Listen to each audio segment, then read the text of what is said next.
Evangelio de Juan, capítulo 4, verso 4, cita así: a la gloria del Padre, del Hijo y del Espíritu Santo. Y le era necesario pasar por Samaria. Caminos inevitables. Hay caminos que son inevitables. Y que yo me imagino que a lo largo de estos días que han transcurrido todo el año, usted y yo hemos andado por caminos que han sido inevitables y que hemos tenido que transitarlo, pero en medio de todas las cosas hemos aprendido de Dios grandes lecciones, pero que son inevitables. ¿Qué significa que son inevitables? Que si por nosotros fuera, no los hubiéramos transitado. El verso que hemos leído hablando de Jesús, luego voy a ir al contexto histórico bíblico, dice: y le era necesario pasar por Samaria. Tengamos en mente, hermanos, que hay cosas que a lo largo de este año fueron necesarias que usted y yo las pasemos para llegar al día de hoy. No, vuelvo y repito en esta hora, no porque tal vez no nos hayan gustado, pero sí entendemos que fueron necesarias. Yo quiero meditar en esta tarde, iniciando este tema, en que el creyente tiene en sus caminos, tiene en su vida caminos inevitables. Primeramente el creyente, usted y yo, los hijos de Dios, tenemos caminos que son inevitables, que no hemos transitado, hemos andado en él a lo largo de todo este año. Pero lo bueno de esto es para que usted piense, y yo piense, y meditemos juntos, que aquí estamos en pie por la gracia de Dios. Que a pesar de esos momentos en esos caminos, estamos en pie. Y Dios nos ha ayudado a eso. El creyente tiene sus caminos inevitables cuando atraviesa, hermano, o pasa, o hay hermanos aún, y voy a decir algo y no se asuste, ¿no? En la propia iglesia, que tal vez no le hable. No es un ejemplo local, pero es un ejemplo general. Es decir, a veces es inevitable: fulano no me habla. ¿Qué hago? Van 2 cultos que no me hablan. Le ha pasado, no en este año, no olvídese, alguna vez, gloria, donde de repente tiene alguien que dice: no me habla. Yo no sé. Son inevitables, forman parte.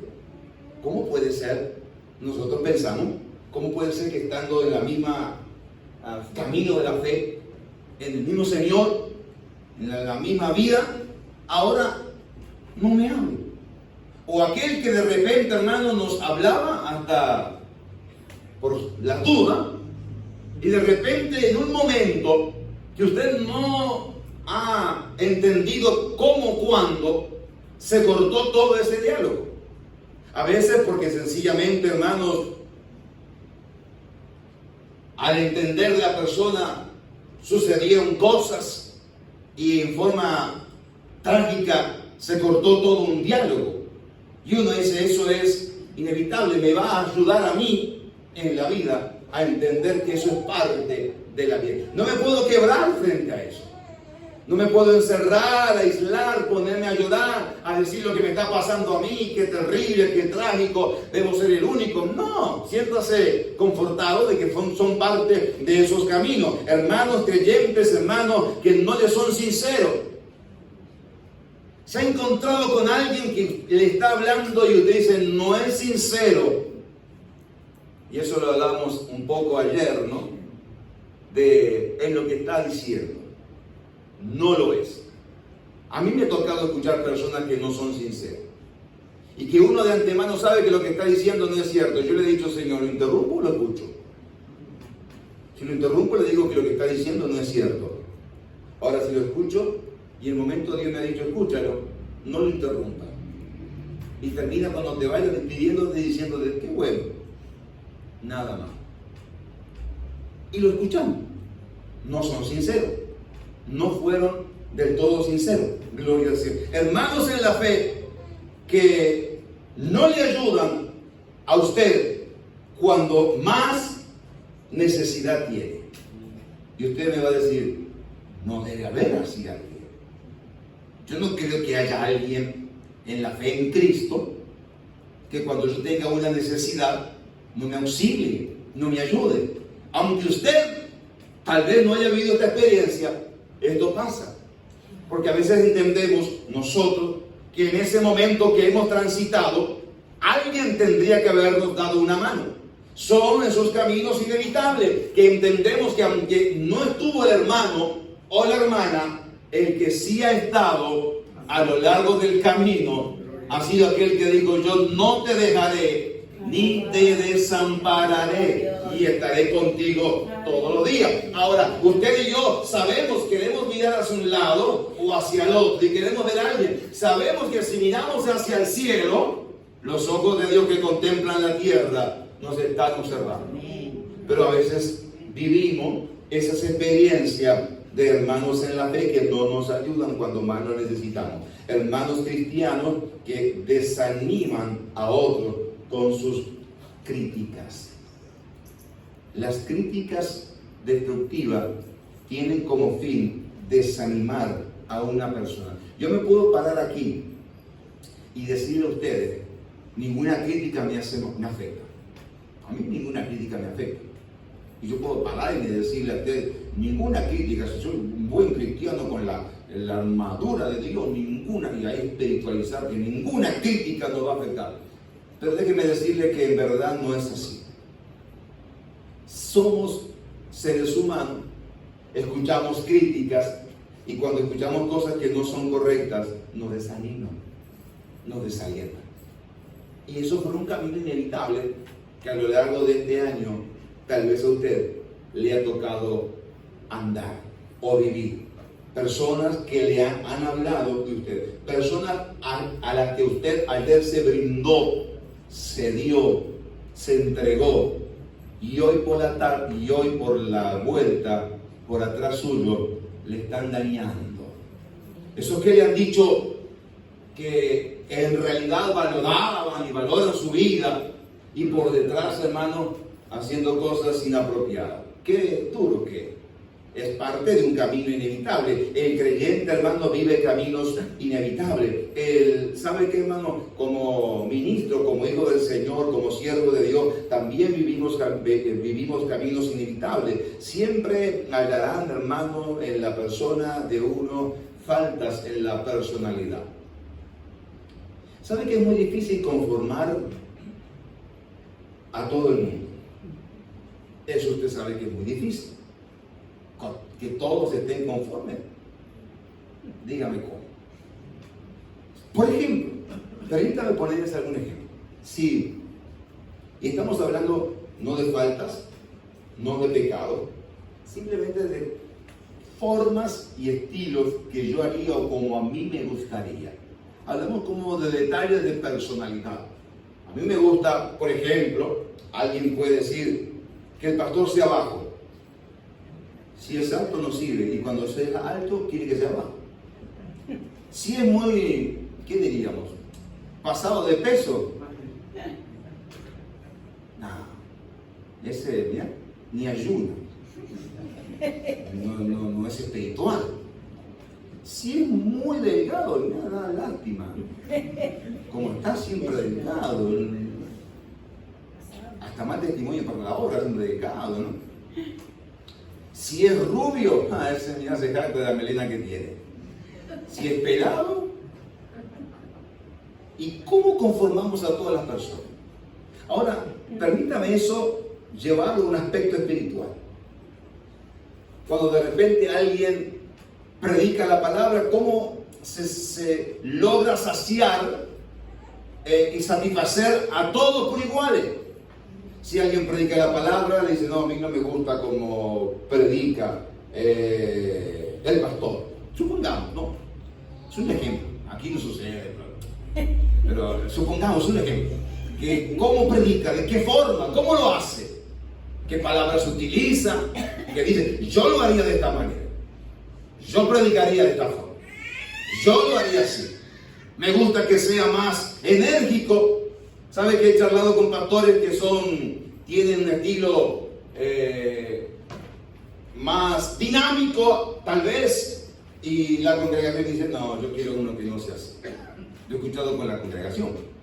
Y he escuchado personas que son más pausadas, más lentas, más suaves. Tampoco, eso no sirve. Porque siempre habrán resistencia a la personalidad. No estoy hablando de la conducta, ni la falta, ni el pecado. Estoy hablando de cosas que en verdad forman parte de la persona. Cada uno es como Dios lo ha hecho. Y a Dios damos gracia. Y todos formamos parte del cuerpo de Cristo.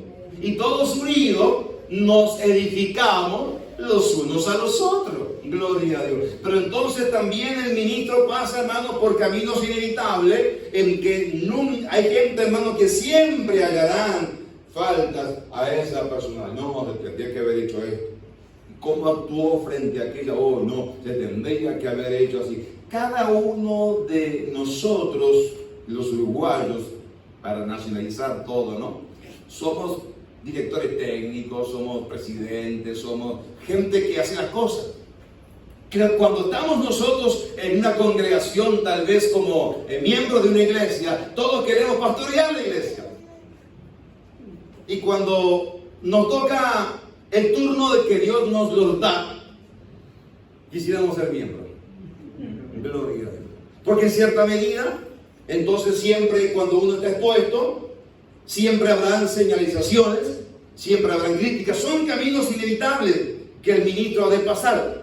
No todos los creyentes estarán satisfechos con el servicio que se haga. En la iglesia falta. Y ahí empezamos a enumerar. Falta esto, falta aquello otro. Y uno atraviesa en medio de toda la tarea esas críticas o esos caminos inevitables para continuar y entendiendo que aprendemos nosotros de cada una de esas experiencias. Sin duda, nadie puede presentarse como el acabado, el perfecto. Y es muy difícil, vuelvo y reitero, que uno logre dejar contento a todos por igual. Lo que uno sabe es necesario recordar que la palabra de Dios trabaja en todos, nos ministra a todos. Cuando se lee la Biblia, a todo Dios nos debe de hablar porque es su palabra, a todo Dios nos va a edificar, pero a veces encontramos que es parte de las cosas que son inevitables para el ministro. Recibirá a veces, hermano, poca consideración de aquellas personas que están a veces a su lado. No siempre va a ser considerado. La familia del ministro será la que será siempre tenida en boca, hablando, qué dicen, qué hacen, cómo actúan, cómo están. Nos ha tocado ayudar a personas, a ministros de Dios, que la congregación local ha puesto en los hijos las mismas exigencias y demandas que los padres, que son pastores. Y los hijos no han soportado esa carga. Y algunos me han contado, pastor, yo no puedo, no soy. El llamado no está en nosotros como los hijos. Nos ha tocado escuchar a los muchachos así. ¿Y qué le dice usted? No, nada. Es quitar esa carga y esa mirada continua de la persona en la familia. Uno espera que la familia sea una familia saludable, donde la instrucción de la palabra de Dios siempre haya sido el fundamento. Pero hay momentos de la vida que en verdad cada uno de los nuestros escoge y decide qué hacer. No somos nosotros los que tomamos las decisiones por ello. Oraremos, le instruiremos y le ayudaremos.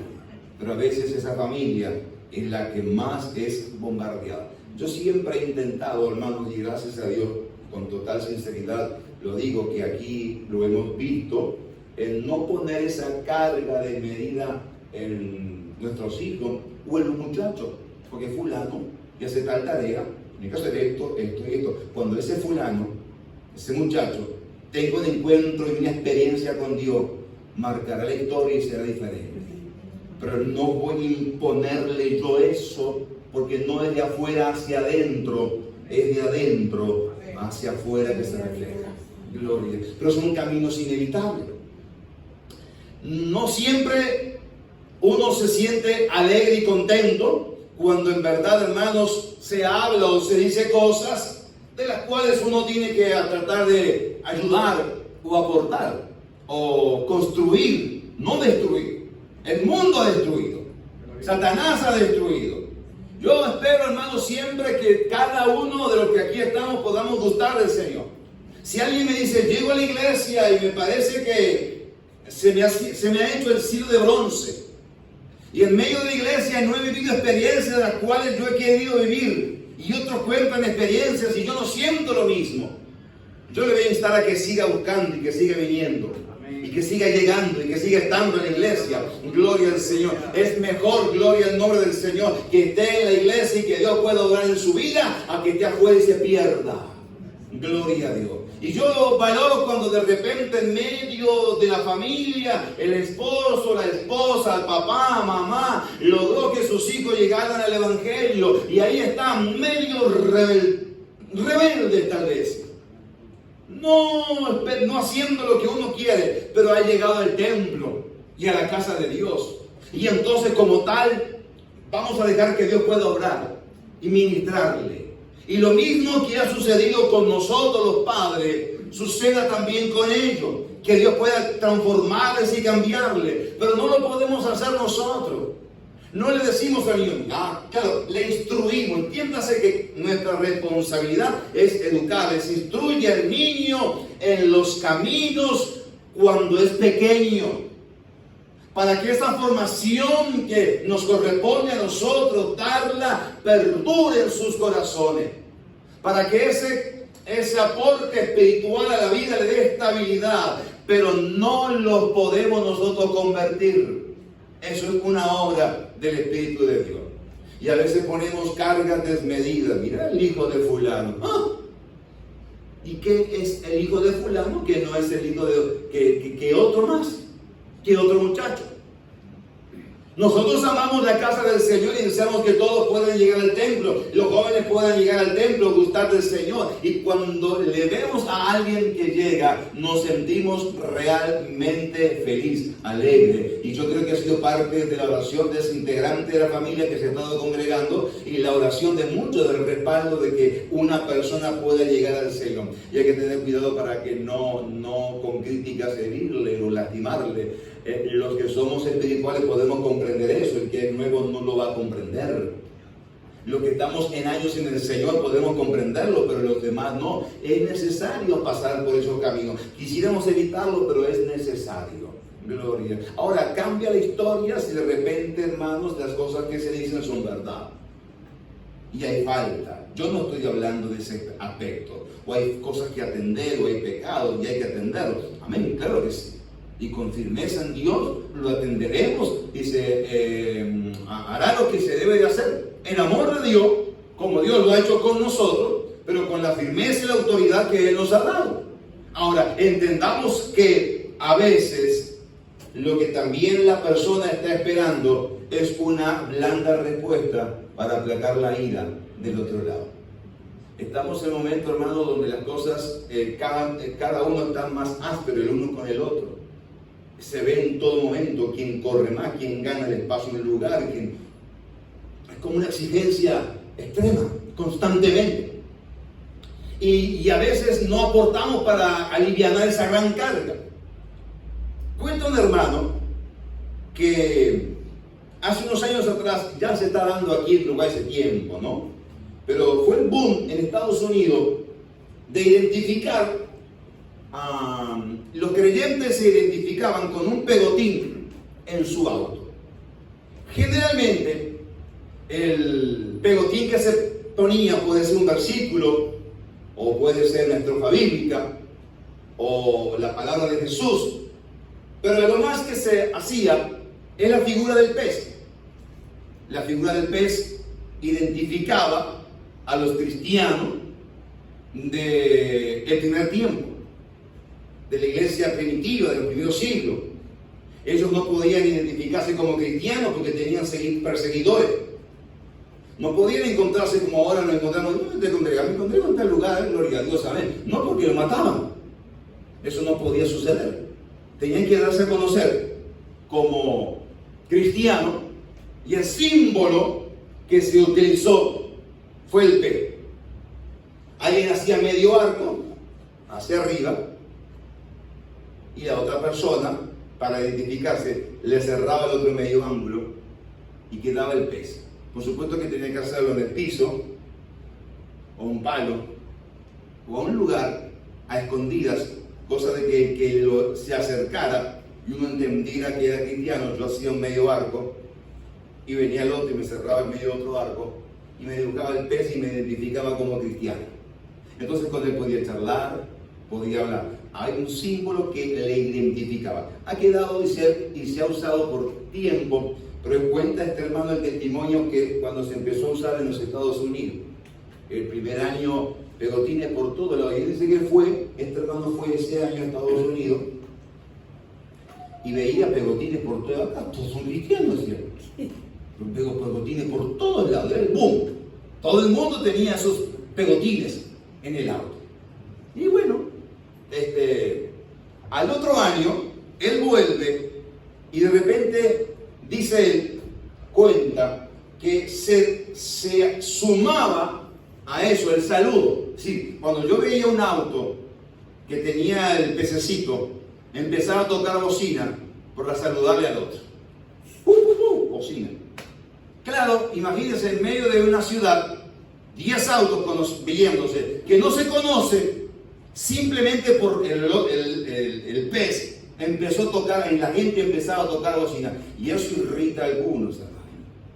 Y él dice, más o menos ahí, pero antes de yo venirme, la gente se empezó a sentir molesta, tocando bocina, y simplemente, ¿quién sabía que era para saludarle? Algunos pensaban que era para que den el lugar, córrese de ahí, salga de ese lugar. Se interpretaba la bocina de muchas maneras, y de repente se bajaban dos con los pececitos en los autos, y él decía, pero se olvidaron de los pececitos. Es decir, se olvidaron que eran cristianos y empezaban a sentirse molestos, ya he bajado mal de tono, gloria a Dios, y haciendo cosas, hermanos, que no demostraban la fe en Cristo, la fe en el Señor. Sencillamente habían pasado un lapso de tiempo en el cual entonces no de mostrarse el fe, de tocar la bocina, la irritación, y eso ha generado como una expectativa, y se eliminó. Hoy nosotros vemos los pececitos, pero a nadie le toca la bocina a otro, porque por ahí eso puede dar problemas, y más en el tiempo donde estamos, y nos irrita un poco.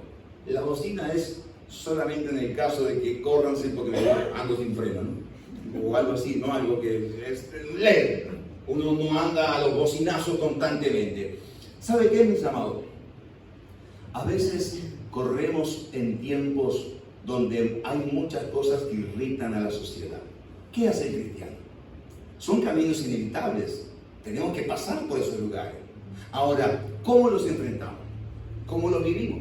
¿Qué hacemos? ¿Qué aporte tenemos nosotros? Jesús tuvo que pasar inevitablemente por Samaria. Era la trayectoria.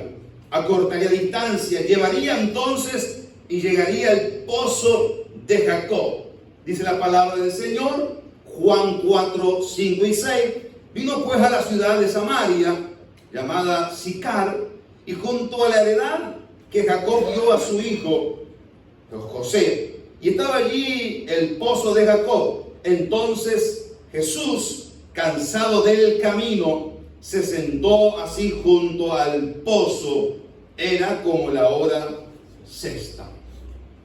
Jesús tuvo la necesidad, era necesario irse a Samaria y pasar en la ciudad de Sicar y llegar a Samaria para entender que allí había un propósito del Señor. Caminos inevitables que llevaban a un propósito. Ahora, la Biblia dice, y a menudo usamos nosotros este verso, entonces Jesús, cansado del camino, se sentó así, junto al pozo. Y decimos nosotros, Jesús se cansó, y decimos, yo también me canso, abandono todo. No tiene nada que ver. Que Jesús se haya cansado del camino no era para abandonar nada. Jesús se cansó del camino por la trayectoria de kilómetros que tuvo que hacer para llegar a ese lugar. Normal y natural, que con un descanso y bebiendo un poco de agua, recuperando fuerza, los discípulos habían ido a comprar a la ciudad algo de comer, trayéndole la comida, bebiendo agua, era suficiente para continuar adelante. A veces usamos este verso y decimos, Jesús se cansó, yo también estoy cansado. Aquí estoy cansado. Bueno, coma pan, beba agua, descansa un poco y adelante, ¿no? Entonces no es para quedarse, pensar que ya no vamos a continuar, sino que es para seguir. Ahora, Jesús llegó a aquel lugar, gloria a Dios, y llegó hasta el pozo de Jacob. ¿Cómo hubiera llegado al pozo si no pasaba por ese lugar? Ve usted que era necesario. Lo pondría en contacto con una alma necesitada. Vino, dice, una mujer de Samaria a sacar agua. Y Jesús le dijo, dame de beber. ¿Cómo iniciaría el diálogo con esta mujer si en verdad no pasaba por Samaria? ¿Cómo entraría en un diálogo profundo, espiritual del Señor con ella si no llegara a aquel lugar? Por lo tanto, entonces, y llega a aquel lugar y encuentra a la mujer, gloria, y Jesús le dice, dame de beber. El Señor conocía todo y quería buscar la oportunidad de establecer un diálogo con esta mujer. La necesidad del camino. Caminos inevitables. Inevitable para el Señor poder llegar, y gloria a Dios que Él llegó, gloria a Dios que Él lo transitó. Y entonces dice la palabra del Señor, hermano, que le revelaría a ella la condición espiritual que ella se encuentra. Jesús pasó por ese camino para revelarle a la mujer su condición espiritual. ¿Sabe qué era la mujer? Una mujer pecadora. Y que Jesús dice, y en verdad Jesús se encamina de que ella era pecadora. Ahora, en medio de eso, Jesús no llegó a condenarla, es lo extraordinario de eso. Jesús llega a dialogar con ella.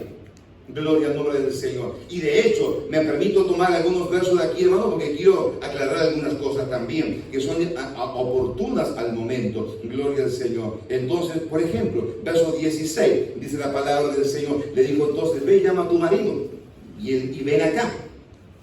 Respondiendo la mujer le dijo, no tengo marido.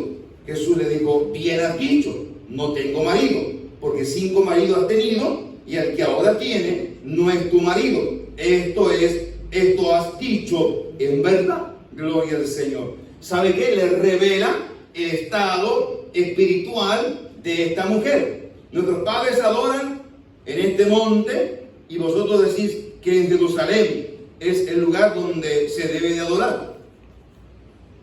Y Jesús le dijo, mujer, créedme que la hora viene cuando ni en este monte ni en Jerusalén adoraréis al Padre. Vosotros adoráis lo que no sabéis, nosotros adoramos lo que sabemos, porque la salvación viene de los judíos. Gloria a Dios. Ahora, permítame en esta lectura bíblica anexar algo. Jesús se pone a dialogar con una mujer, no típico para la sociedad en que estábamos.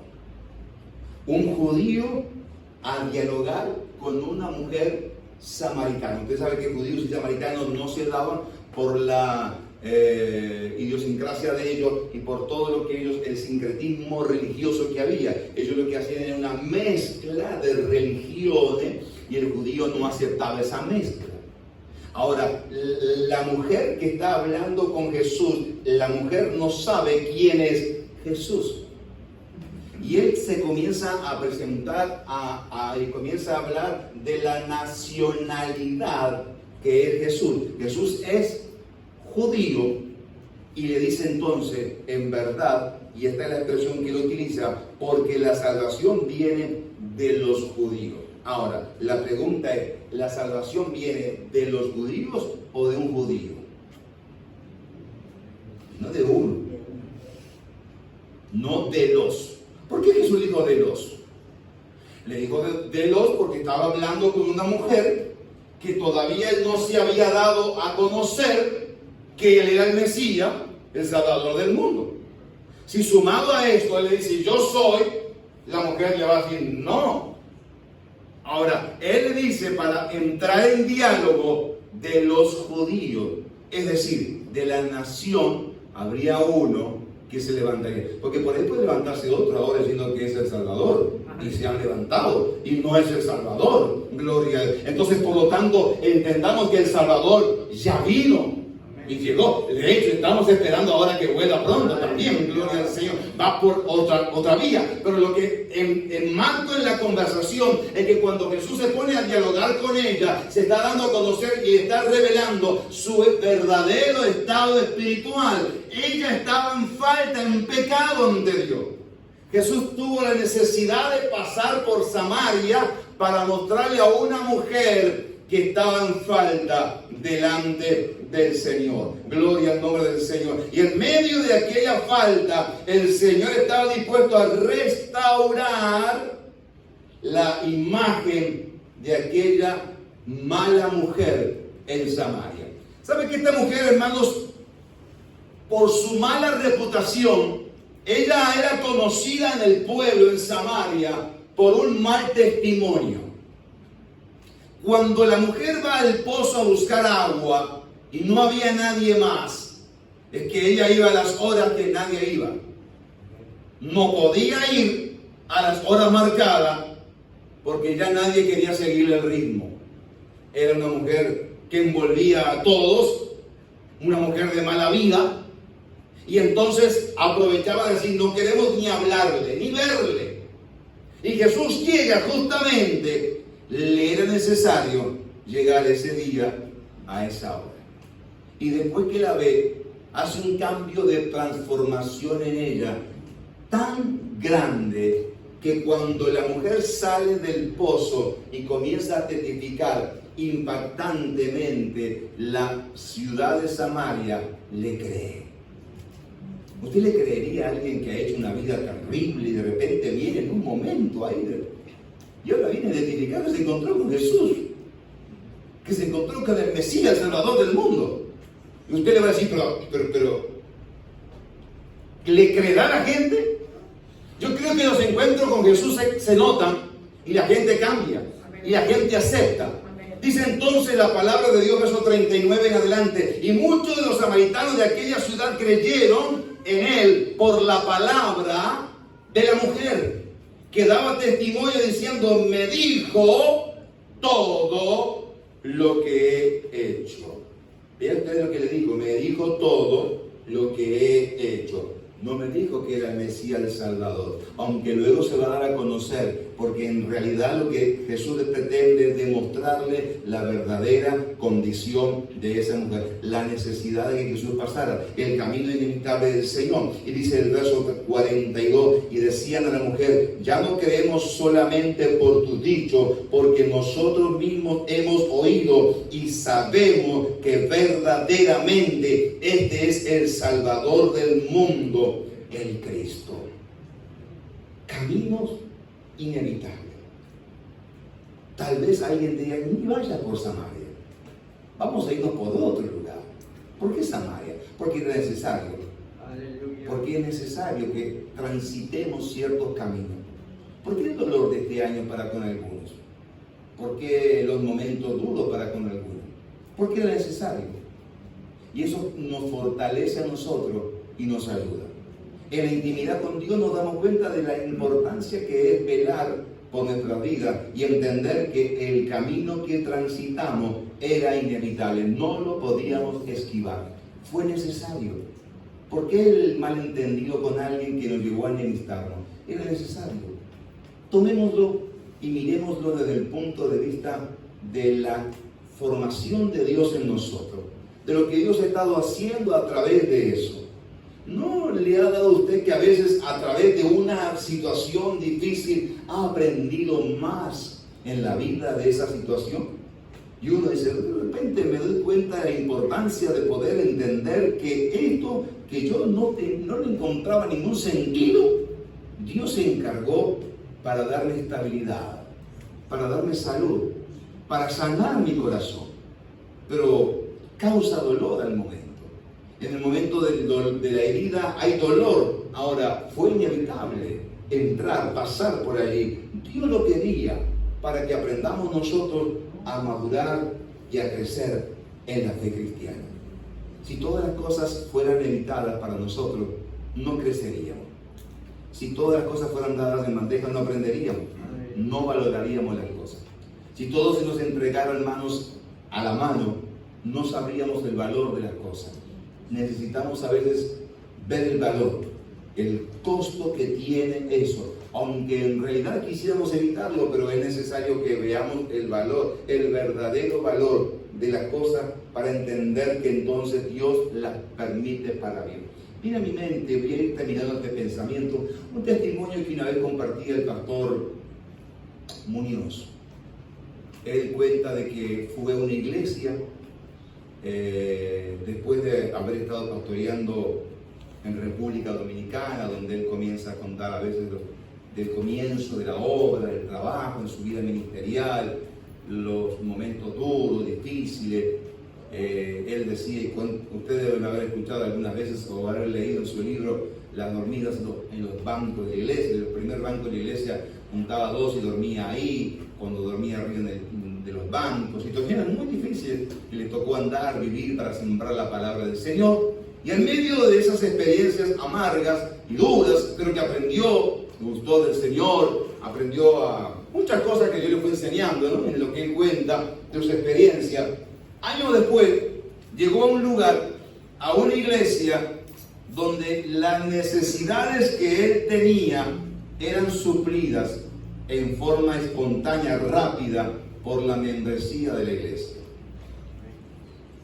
Iba a un shopping donde uno de los dueños de un local era un hermano en la fe. Digo, pastor, ¿qué está buscando? Y él había ido por otra encomienda. Le digo, no, nada, no ando buscando nada. Entonces, pero pase, ya que está por aquí, le veo, para que usted se vista. Y ahí entonces, pero está bien, yo no necesito ropa ahora. No, ¿cómo que no? Elija 2 o 3 trajes y ropa y camisas. Y empezó a tener cosas así, de forma increíble. Y cuenta que lo que necesitaba en la iglesia se suplía. En un momento dijo, vamos a necesitar equipos nuevos. Despreocúpese, pastor, cuando está la iglesia abierta se los traemos juntos. Y ahí entonces todas las cosas que él necesitaba, casi que ahí en forma instantánea, eran suplidas en forma abundante en la iglesia. Y entonces llega un momento en el cual él cuenta su testimonio y me fui a orar a Dios y dije, Señor, sácame de esta iglesia o me pierdo. Porque ya no tengo que orar por ciertas cosas. Ya no tengo que orar por los alimentos, ni orar por... No es que usted tenga que orar para el Señor, súpleme hoy la comida, digamos, pero depender de Dios. Y no a veces de decir algo y ya enseguida suplir la necesidad. Pasar, eso es inevitable. Tenemos que vivirlo. Son experiencias que nos tocan y nos marcan en la vida. Son caminos inevitables para llegar al destino que hoy hemos llegado. Transitar lágrimas, llorar, reír, caer. Lo importante no es caer, ¿sabe qué es lo importante? Levantarse, volver a levantarse. Caer hemos caído muchos en determinado momento, pero nos levantamos, estamos en pie, continuamos y decimos, Señor, gracias por los caminos inevitables que a lo largo de este año tú has puesto en mi andar para llegar al día de hoy. Gloria al Señor. Dios puede obrar en esta tarde y podamos reconocer que la buena mano de Dios nos ha socorrido hasta este día para entender los propósitos del Señor. Cuando pase raya mañana, tal vez por la tarde, noche, en su hogar, casa, donde usted esté compartiendo. En un momento de esos, mediten las cosas que Dios ha hecho y cómo comenzó tal vez el año, para que en un breve minuto le pase como una breve película de todo lo que ha pasado y diga: caminos inevitables, aprendí, disfruté, gocé, lloré, reí, abracé, me animé, cambié, lo hice. Aquí estamos, gloria al Señor. Experiencia que nos han llevado a darle gracias a Dios.